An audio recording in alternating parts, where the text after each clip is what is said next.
At this point, I think we're ready for our next panel. I'd like to turn it over to begin our next session on contract management and governance. So thank you. Can you guys introduce yourselves for us, please? Thank you.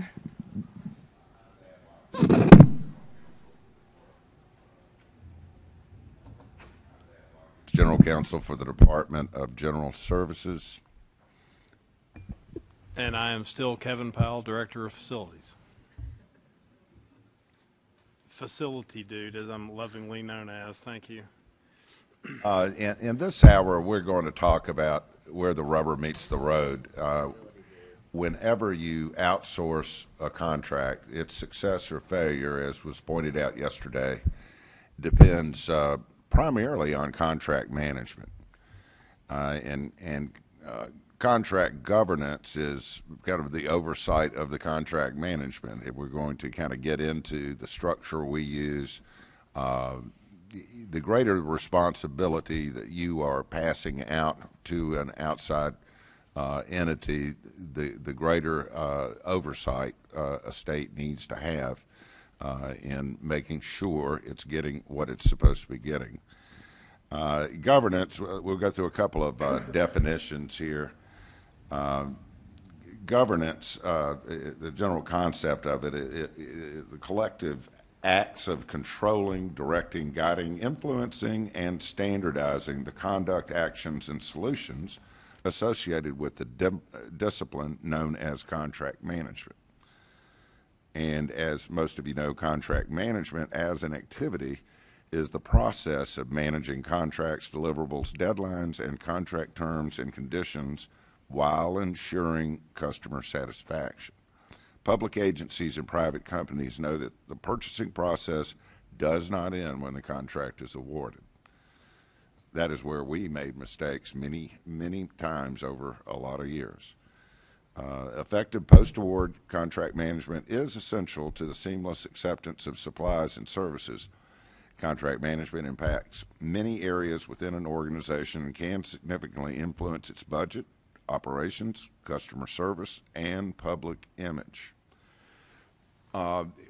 Since our case study and what we're focusing on is our project management, our facilities management contract, I want to talk about our structure of governance in this enterprise. Up there we have what is known as our government's pyramid.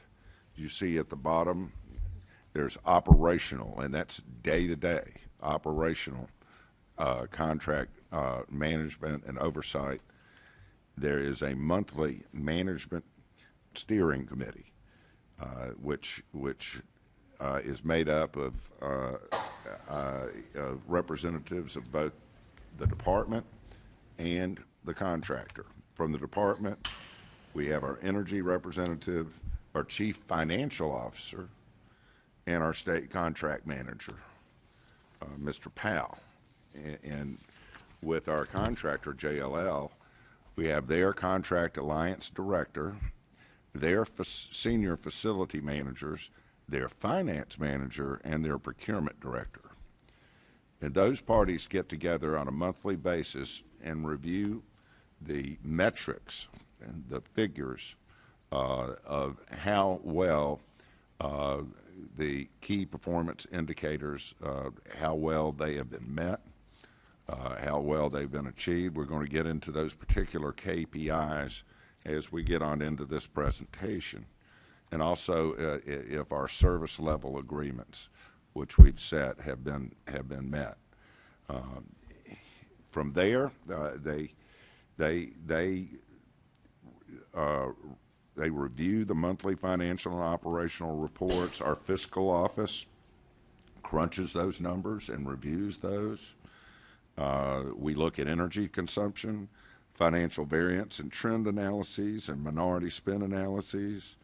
As far as the operations, we look at the work order trend analysis, the work order completion analysis, the work orders with the customer satisfaction from all of those work orders, and the management. And then we look at the KPI report. So all aspects and reports that he just mentioned are all contractual deliverables that JLL must provide to us monthly for review. doesn't stop there. We go up to the next level, the green level. We have what is known as the Executive Steering Committee. You're getting a little higher up there. They meet on a quarterly basis, and they're composed, again, of an alliance of both the state and the contractor. You have the commissioner, the deputy commissioner of real estate, our chief financial officer, and our state contract manager. And with JLL, you have their account oversight executives, their solutions development executive, and their contract alliance director. They fly people in for our quarterly governance meeting.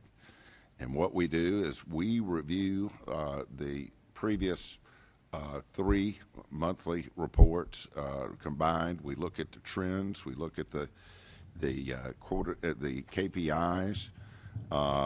And once a year, and this is per contract, once a year, we determine whether or not JLL has met its benchmarks that are set. Each year, we look at those.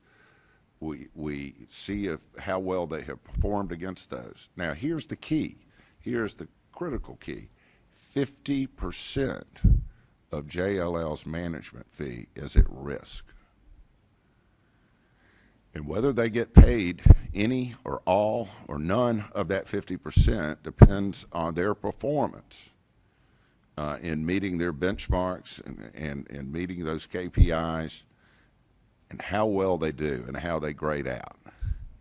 And that's graded at the end of the year, annually. And if they have met the benchmarks, and the benchmarks are pretty much set by us, if they have met those benchmarks through that year, they get their fee or a portion of that fee. So far, they've been fairly successful at meeting their benchmarks. We're going to get into what those benchmarks are. Then, after we grade them, we reset the benchmarks. We may move some up, we may move some down, depending on sometimes external factors. Sometimes we want to encourage improvement of performance in a particular area, improvement in results. But the key here is that these are metric determinations. These are supported by data, and a good bit of data. And another thing is, it's not all about saving money, and we're going to get into that. There have been some misunderstandings that the driving force behind all of this is saving money. It is not. It's the twin goals actually triple goals of improving performance, saving money, and improving customer satisfaction. If our employees are rendering critical services to the people of this state, cannot utilize their facilities, if we're hindering them in any way, if they're not satisfied, if we're holding them up, then we failed. We failed. And ultimately, it's not JLL's responsibility. It is our responsibility to do that, to accomplish that. So that is the quarterly. Now, above that, you see a little blue thing.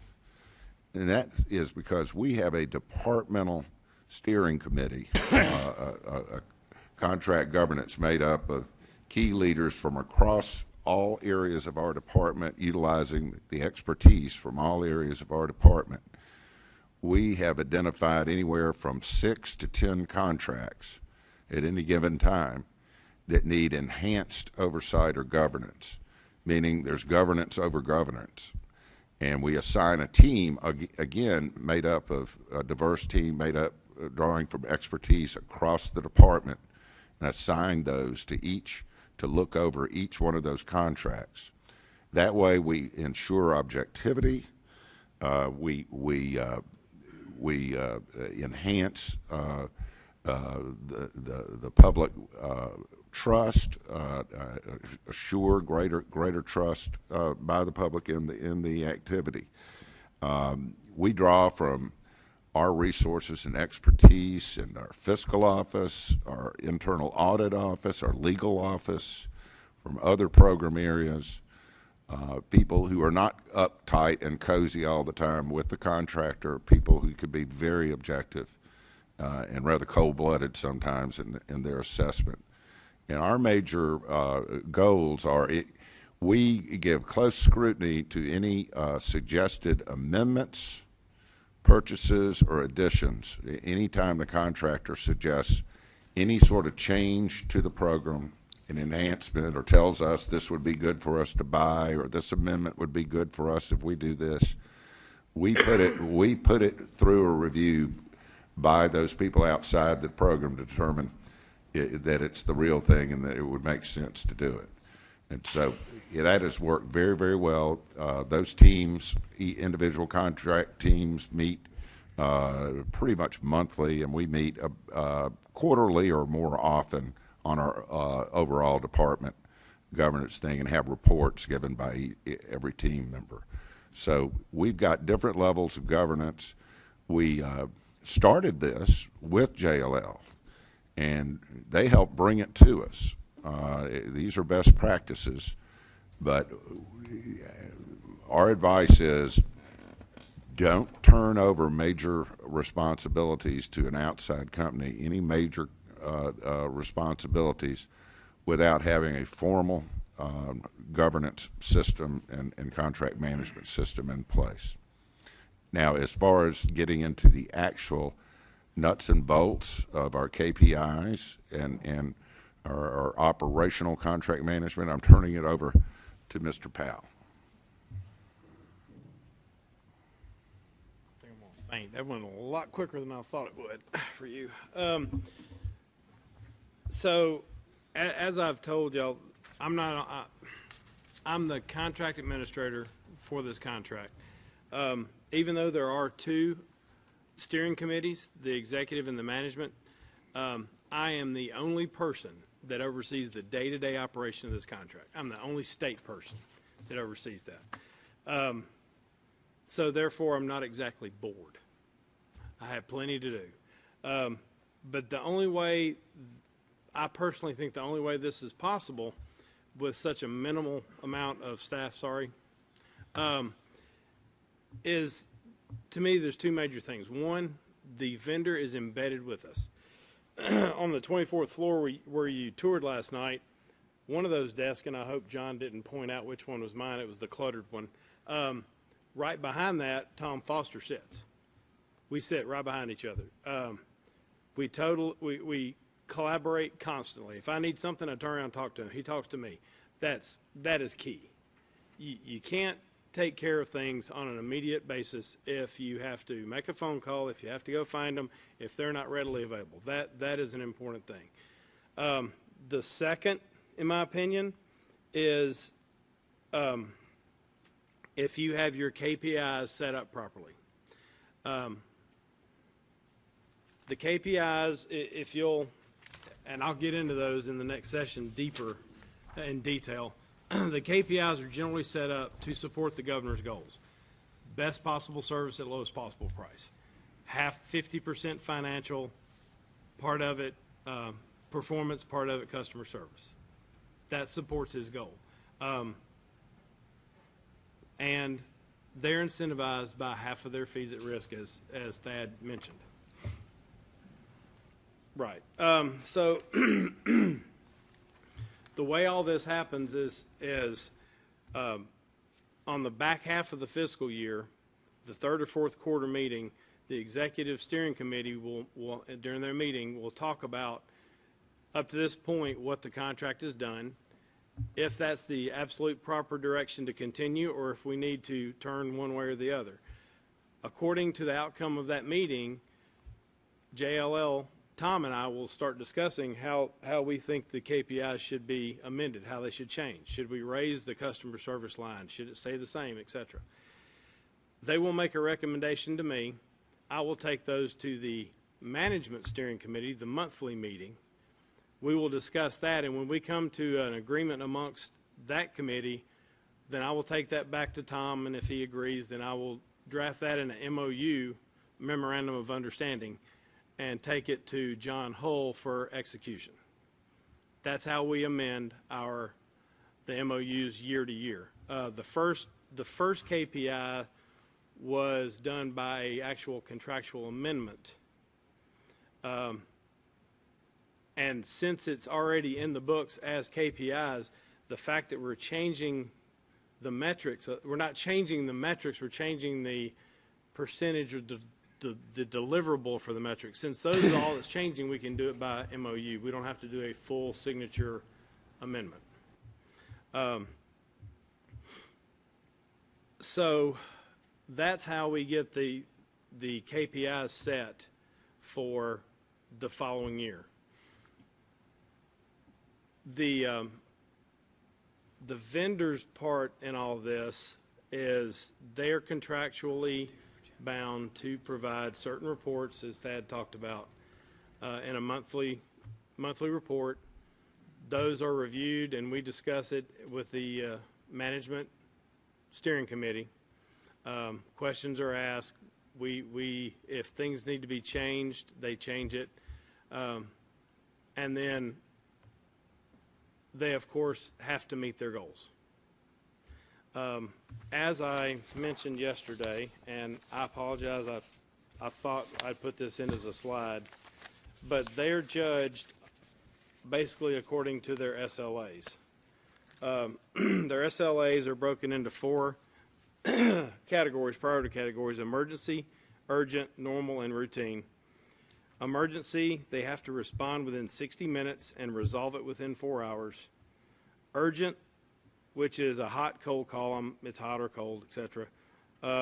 Spill cleanup, they have to initially respond within 4 hours and resolve or complete within 8. Normal is 1 day, 3 days, carpet stain, etc.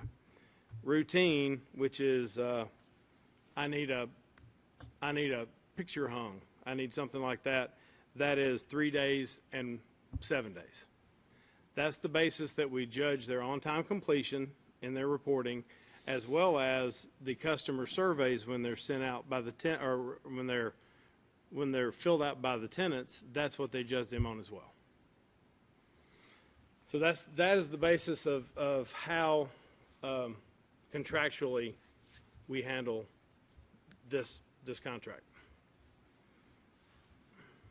What was the difference between normal and routine again? Okay, so normal is carpet tile stain, pest control, light bulb burnout, and routine would be hang a picture, trash removal, things like that. And like I said, I apologize, but this is one of the forms that's on the pre-read that's on the NASCA site. Yeah, we're waiting. Yep. All right. Does anybody want to kick us off with some questions? Regarding the management fee at risk, is there a bonus program in for the JLL employees? And if so, is it funded from the management fee, or does the state fund that separately? You'll have to talk to JLL. That would be a JLL So as far as prerogative. the state doesn't have any separate fund for that? No. No, that's correct. We do have programs in place internally within JLL. You're probably familiar with those, right? And so we've got ways to incentivize employees, but that's not cost that gets passed back to the state, right? Just one, the total cost of JLL's operations, are you factoring that cost into your benchmark square foot totals for running the buildings? I believe the answer would be yes. Are you talking about the management fee? The total cost of having JLL manage the facilities program, that would be you're counting that cost into your square foot cost to operate? Yes. Yeah. Can you give us a couple examples of some SLAs or KPIs that you've changed recently, where you've come to agreement on that, and then... Oh, sorry, well, the SLAs have not changed. I believe they've been the same since the contract was initially signed. Okay. KPIs typically will raise such as the customer satisfaction on the first year, I think it was 87. This year it's 92. Actually, it started at 85. 85, okay. Yeah, so we some of those factors, on-time, on-time percentage and customer satisfaction, it's the same KPI. We've just sort of raised the bar every year. It started at 85, went to 87. This year, we're at 90. And I guess what I'm hearing is it's probably going to head towards 92. But that's sort of how we've changed those. Metrics still the same, just the bar is higher. And is there a financial impact when you change those? Well, we have 50% of our fee at risk. So as you raise those, it sort of makes it harder to get to the goal. It's still the same 50% of fee at risk. Right.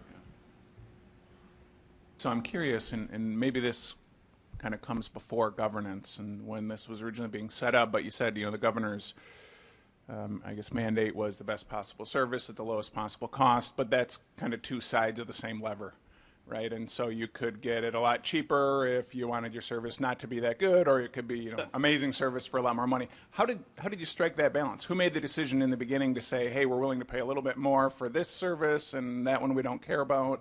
No, we don't care about. That's kind of the balance and beam we were talking about earlier that we're straddling is I believe the commissioner made reference to, we're way above the industry standard, and we may have paid a premium for that. But we're right there. We're right at the point where if we start cutting a lot more, you're going to see both go down. I mean, how they were set initially where they were, I can't say that. I wasn't involved in that particular setting up of the original KPIs. But I don't know. We're at the point where if we try to shave much more off, we're going to see a major reduction in service. Kevin. But if I could, on that one, I think, that sort of goes back to this whole outcome-based contract, right? So it's a matter of establish what you want those outcomes to be, and part of that's cost savings, and part of it's quality, and then let your partner help you figure that out. And so you will end up getting the best of both worlds, because there were opportunities to do it cheaper, but in the process make it a better quality product, a better building, and a safer building. So, but it wasn't scripted.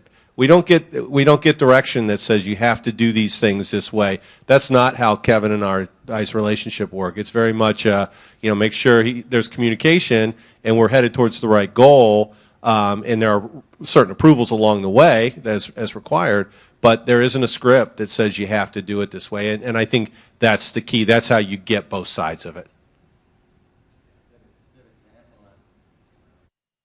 Good example on that, easy one to look at is janitorial. Do you have day porter service? Do you let things run out and get trashed by the end of the day? Do you, stock? So those are some levels. To Brahm's point, you've decided what your level of service is going to be and managed to that, and those don't necessarily change. Well, it's funny you talk about that, because that's one as the commissioner was talking about, how do we adjust do we want to bring down the customer satisfaction level? Well, as well as anybody, that's where we went, right? We said, okay, well, we could empty the trash a few less days a week, or take away desk side trash and do it all in the break room and things like that. That's how you're going to bring that down, bring your costs down, and also bring your customer satisfaction down. And those expected levels of service is something you need to consider when you initially set this up, because when you start giving it to somebody and you take it away, they're going to squawk pretty loud. General Motors at their world headquarters decided to stop emptying people's trash. They put a bin in the middle of the floor. Everybody had to empty their own. They heard like you wouldn't believe. But guess what? After a while, they got used to it and they lowered the cost. So it's just level setting your expectations. It's just with state government, it's who are they squawking to, and they may not forget about it so quick. A lot of those items are intricately connected. So if you do one thing, it drives down customer satisfaction, right? And so you got to look at all those combined. Just like when you're weighting anything else, it's kind of can they game this? Can they what do they have to do? If they did terribly on customer satisfaction, could they still get their full fee? And it says, yeah, but would they really do that? I mean, what would happen if they did that? I mean, you have to look at kind of the objective, subjective side of it and rationalize what the cause and effect of some of those decisions could be. So we tried to play some of those games and figure out. And it also did change over time. I remember that early on we moved the KPI needle on some of those as our priorities change. First was you ramp up and get started, establish, existence and performance level, and now we can start to shift our priorities as once we get those things. We actually took off a couple of KPIs, I believe, didn't we? Yes. Yeah, I don't know if we want to get into the whole Empower thing, but there were some things that happened outside of the FM world that directly affected it. One of the KPIs we removed was a energy consumption report, and it was determined that because JLL is not in direct control of paying those, why should they be responsible for reporting back to us how much is paid for utilities? Another is utility savings. So because of we're trying to push more and more energy savings capital projects, the question came up, should they be able to count those savings as part of their savings, part of their KPI? So we took the utility spend portion out of their KPIs and replaced it with a energy saving initiatives. So, and now rather than that, they're pushing forth energy saving initiatives to us as part of their KPIs. It's achieving the same thing, just measuring it in a way that we take the mud out of the factor. That muddies the water. So when you first started, was there a standard set, and I use the word standard in quotes, a standard set of KPIs you started with, or did you have to customize every KPI?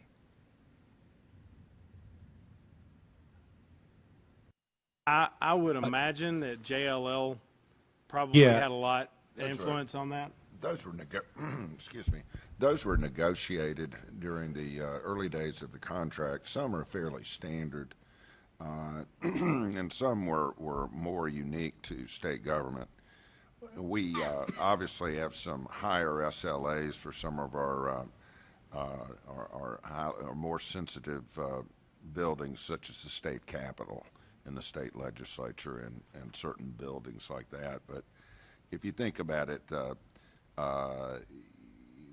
in financial, which made up 50% of the weight of the KPIs, there are savings creation operational is 30%, savings creation utilities 15%, diversity spend goal 5%. In the operational KPIs, reactive, that makes up 30%.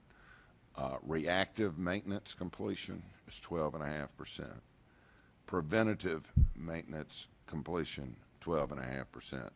Equipment up downtime for critical building systems, 5%. That is a critical. We are a government entity. We cannot be down. We cannot have our buildings shutting down, those services being terminated. And then the remaining 20% overall is customer satisfaction. Tenant satisfaction makes up half of that, and our satisfaction makes up the other half. And all of those combined, with financial being 50, operational being 30, and customer satisfaction being 20. Some of those are basic, and some of those were customized as a result of negotiations. Can you change the KPIs since the contract execution?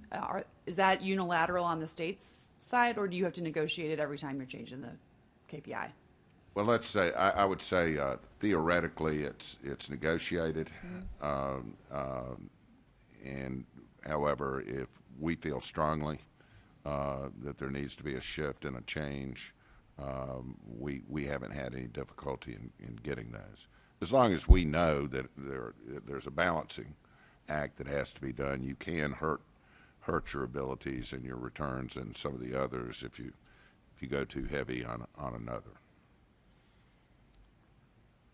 What is your threshold for JLL to recommend energy savings projects? I mean, do they have to reach a certain level of energy savings, and does that have to go through your steering committee in order to get implemented?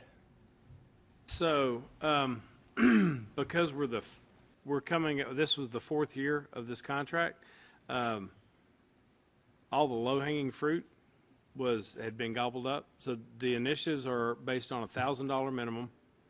They have to provide 50 approved initiatives during the year that will be $1,000 or less. And those initiatives are vetted and approved by a stream employee, not me. Actually, it's the energy person that kind of oversees stuff for stream. $1,000 or less to implement? $1,000, no, I'm sorry, $1,000 or more savings. Sorry. 50 or, let me back up, sorry. And if I could, that's $1,000 annual savings. Right. Right, so 50 or more, 50 initiatives that will be $1,000 or more savings annually. Can you talk a little bit about what the process was for educating your tenant agencies about, Still doing it. About well, moving from they reached out to your office, and now I'm guessing now there's single points of contact within each agency that then works. work orders or for what? Yeah, everything you used to do for them that now JLL does for So them. yeah, primarily that is, I would say most of that is work order, entering work orders, and it's still, we still, every time we meet agencies, we pound that home. This is how you get to the OneView system, or you can call the call center. Different agencies are different. I mean, certain agencies, they don't want people out in DeKalb County at that area calling, so they set regional people that will call in. So you'll have 3 or 4 people for an agency that calls in statewide. It's really difficult to get a hold on that, but all you can do is keep pounding home, put in work orders, put them in the system. This is the link to it. Here's the call center, and that's all you can do. But we have found that the more we reach out to them and the more we make that contact, we've seen response. We've seen positive response from that. So, like I said, at one point, we fluctuate, Lance, 12 to 22% returns on our customer surveys. So it's actually pretty good.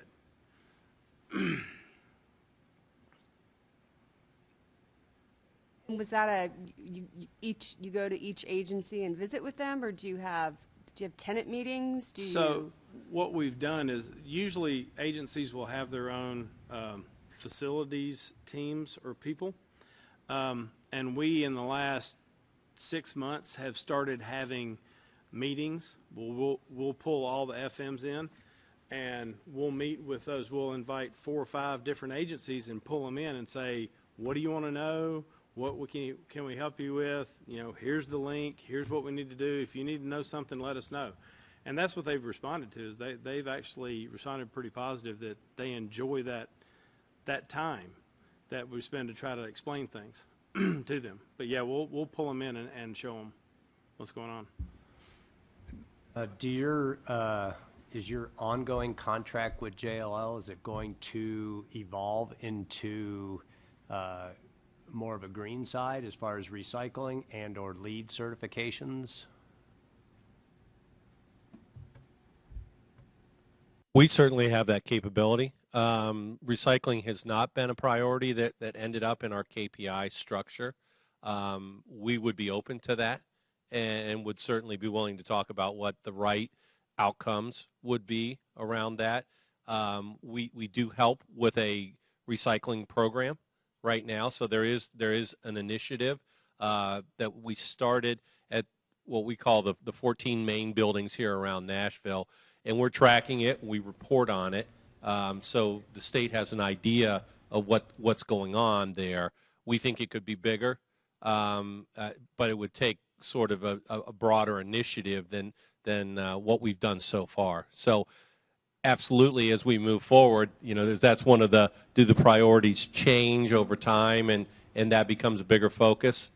Maybe. And we're completely open to it. So you'd be able to provide diversion rates? We actually work with a vendor that will show that provides us statistics when they pull all of the product from the buildings. So yeah, we get tons of whether it's single stream, cardboard, or paper, and then we're on a quarterly basis, we're reporting that back to the state. So they can see exactly how much they're diverting. They even help us sort of convert that into the, here's how much water you saved, how many trees you saved, oil that wasn't consumed, that sort of thing. Tom, that report was in the quarterly that we provided, right? It had Should that be. energy. Yeah. Yeah, I believe it did. So it had an example of that, the report he's referring to in the quarterly. So is there any push from a legislative end of things to increase your green quotient, if you will? I would just answer that JLL has the ability and capability to provide more than the state is asking them to do at this time.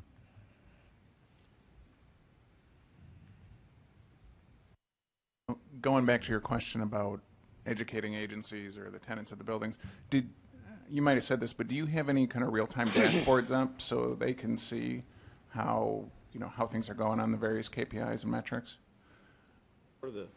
Yeah, that we do have a dashboard up that reports that out to the public. Anybody can get on it.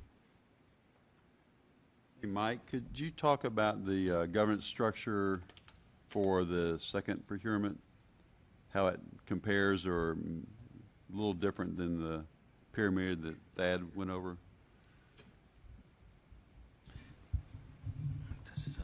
The second procurement will actually have probably a higher level of governance, and the reason being is it's more of a master agreement that authorized entities, universities, the rest of general government can opt in and will do so through a participating addendum process. So they will actually, so we have overall performance measures and KPIs in the contract. They will be able to use their own unique KPIs over and above that. But there'll be a board of advisors, and there'll be a director of that board. It's already been named, and then a governance committee, much like we have for this contract, and then local site governance as well. So kind of a three-tiered process. And one of the things the board of advisors will do will determine if we allow a local government or a non-state university that's chartered in Tennessee to use the contract, for example. So that's some of the governance. Management fees are at risk up to 100% for JLL, 50% for two named subcontractors for custodial and ground, so that component still carries forward in this contract. We also have gain sharing incentives, so if they come below the proposed budget for an entity, then there's a means year one they would get 10%, the state would get the balance. So for example, if it was $2 million, they'd get $200,000, the entity would get $1.8 million, so that's another difference in this second contract. Are customers involved in the governance of the structure? Yes, there will be a kind of a cross team representing general government and higher ed as well. So.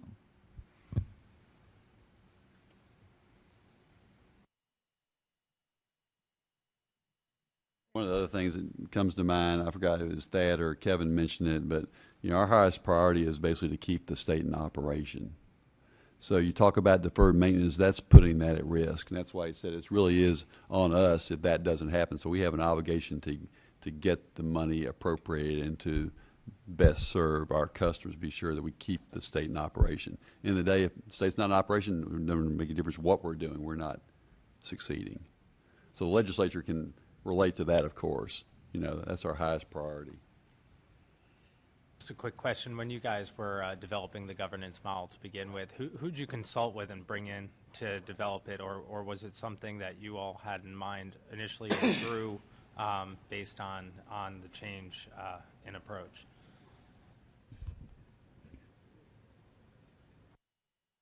I believe that there were a combination of factors, and I'm going to yield over to our central procurement officer and our deputy commissioner. I believe that JLL was a strong proponent itself of a good governance program, and from that we sat down and came up with it. we got to the details by an amendment and memorandum of understanding, and that, so it was partially negotiated. Mike? We did our research, and it was considered a best practice and something we recognized going in that the state did not do a very good job of doing contract administration.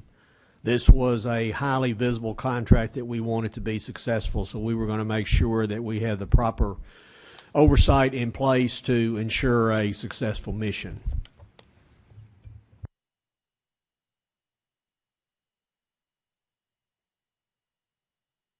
Again, we, and before I let Sarah close, again, we want to emphasize that if you're going to pursue an endeavor such as facilities management, a large facilities management contract, contract management is going to be absolutely essential to whether or not you're going to be successful or not.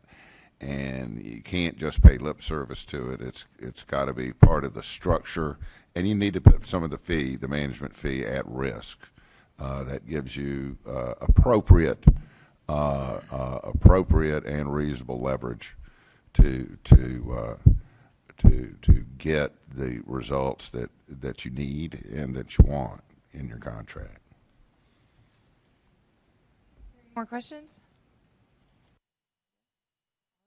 Can you all help me thank our presenters today?